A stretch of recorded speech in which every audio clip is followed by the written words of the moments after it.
नमस्कार दोस्तों, शिव पुराण में आपका बहुत बहुत स्वागत है। आज हम लोग पढ़ने वाले हैं शिव पुराण की विद्वेश्वर संहिता का पहला अध्याय पापनाशक साधनों के विषय में प्रश्न। तो चलिए शुरू करते हैं।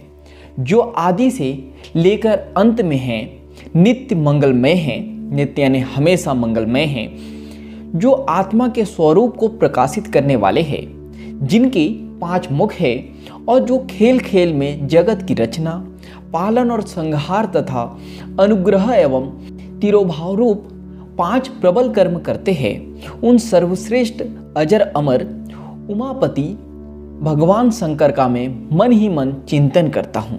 यानी मन ही मन उनके बारे में सोचता हूँ, चिंतन करता हूँ, विचार करता हूँ। व्यास जी कहते हैं, धर्म का महान क्षेत्र जहाँ गंगा यमुना का संगम है, यानी जहाँ पे गंगा और यमुना मिलती है, उस पुण्यमय प्रयाग जो ब्रह्मलोक का मार्ग है, वहाँ एक बार महातेजस्वी महाभाग महात्मा मुनियों ने विशाल यज्ञ का आयोजन किया। विशाल यानी बड़े यज्ञ का आयोजन किया। उस ज्ञान यज्ञ का समाचार सुनकर पौराणिक शिरोमणि व्यास जी के शिष्य सुध जी वहाँ मुनियों के दर्शन के लिए आए।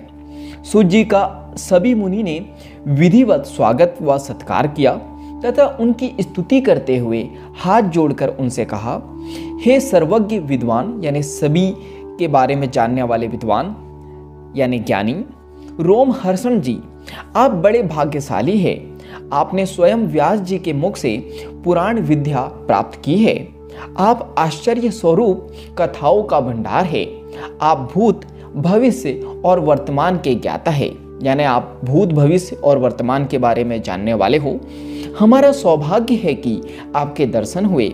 आपका यहाँ आना निरर्थक नहीं हो सकता, यानी आपका आना यहाँ किसी कारण से ही हो सकता है, बिना कारण के नहीं हो सकता है।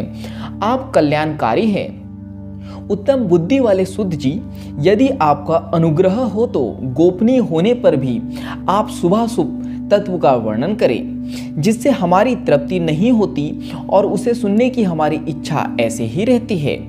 कृपा कर उस विषय का वर्णन करें। घोर कलयुग आने पर मनुष्य पुण्य कर्म से दूर होकर दुराचार में फंस जाएंगे, यानी अच्छे काम नहीं करेंगे, अच्छे पुण्य वाले कर्म नहीं करेंगे, उससे दूर हो जाएंगे और दुराचार यानी कि बुरे कर्म को करेंगे और उसमें फंस जाएंगे।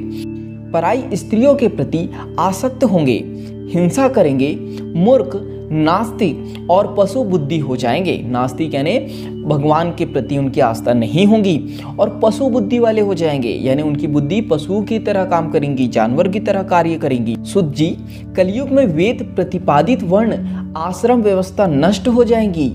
प्रत्येक वर्ण और आश्रम में रहने वाले अपने अपने धर्मों के आचरण का परित्याग कर विपरीत आचरण करने में सुख प्राप्त करेंगे, यानी सभी लोग अपने धर्मों का आचरण छोड़ देंगे, उसका त्याग कर देंगे, उसके विपरीत आचरण करने में उन्हें सुख मिलेगा।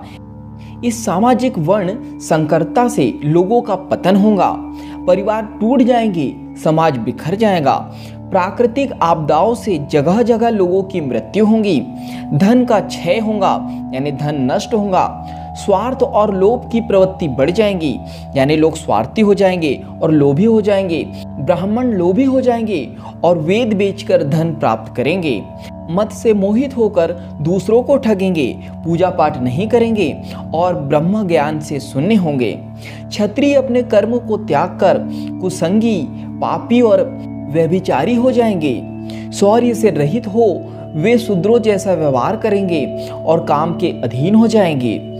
वैश्य धर्म से विमुख हो संस्कार भ्रष्ट होकर कुमार्गी, धनोपार्जन परायण होकर नाप तौल में ध्यान लगाएंगे।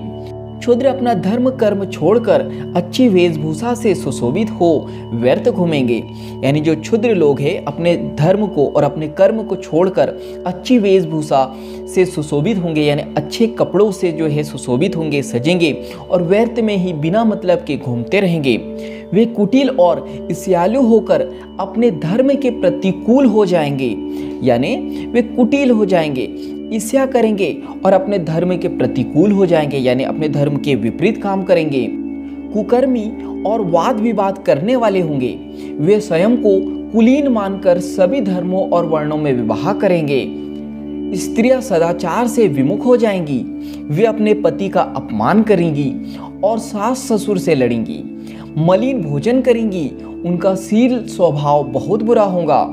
सुत जी, इस तरह जिनकी बुद्धि नष्ट हो गई है और जिन्होंने अपने धर्म का त्याग कर दिया है, यानी अपने धर्म को छोड़ दिया है, ऐसे लोग लोक परलोक में उत्तम गति कैसे प्राप्त करेंगे?